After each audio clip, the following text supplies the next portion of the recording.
Very much, Mr. Chairman. In my home state of New York, Albany politicians, they have decided that they know better than the people that they serve. They've moved to rip natural gas out of all new construction in residential homes as of January 1st, 2026, and they're marching towards banning it in every new building. It's not just bad policy, it's a direct assault on affordability, reliability, and my constituents' safety. When government bans natural gas, the cost of everything goes up, especially building a home. It can go up $10,000, $20,000, $30,000 in upgrades. And that's money that my constituents don't have. And it pushes the homeownership dream further out of reach for our youngest generation. Monthly bills pile up because in states like New York, heating with natural gas is extremely cheaper and more reliable, frankly, than electricity. In my district, we know what happens when the power goes out during a brutal winter storm. We saw this, I lived this, during Winter Storm Elliott in 2022.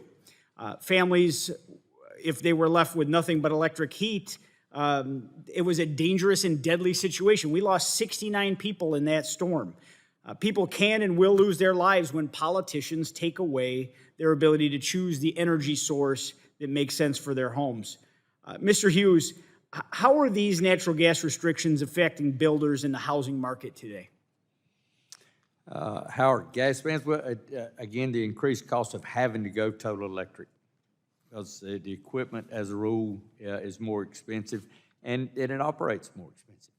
Yeah, I met with many home builders in the last month in my state, and they've got people literally walking away from the table when they've told them they can't get their building permits registered by New Year's Eve day, and they will have to fully electrify their homes in New York. I appreciate your answer. Energy choice gives families the ability to pick the most affordable and reliable way to power their homes. The same principle needs to apply to our federal government. Yet current policy has moved in the opposite direction, forcing federal buildings to eliminate natural gas and rely exclusively on electricity. Natural gas powers backup systems that keeps our veterans hospitals running, supports energy-intensive work at our national labs and military installations, and removing it reduces flexibility, it increases costs, and it makes critical infrastructure more vulnerable. The numbers tell the story. Natural gas is more affordable than electricity and will remain so for decades to come. The DOE analysis shows eliminating it could increase energy consumption and emissions, which totally undermine our efficiency goals. These policies risk disrupting operations, jeopardizing national security, and wasting taxpayer dollars.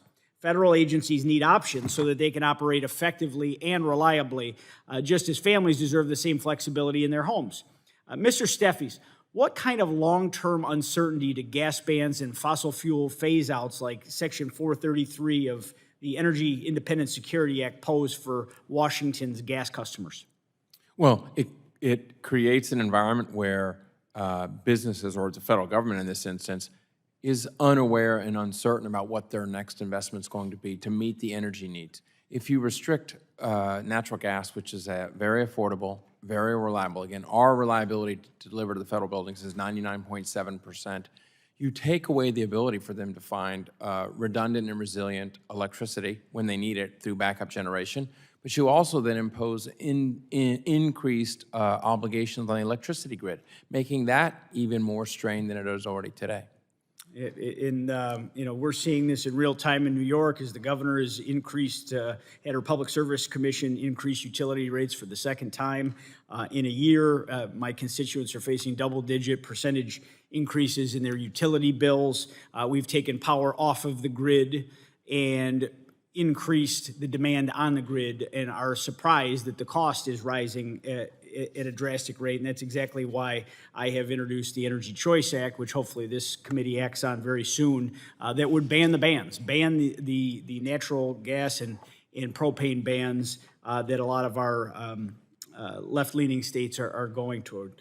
At the end of the day, energy choice is about freedom, it's about affordability and common sense, and families shouldn't be forced into costly one-size-fits-all mandates, and neither should the federal government. Taking away options doesn't save money, it raises bills, it doesn't improve reliability, it weakens our systems, and it puts people's lives at risk. Real leadership means empowering people and agencies to choose the energy choice that works best for them, and energy choice is not negotiable, it's essential. And with that, I yield back, Mr. Chairman.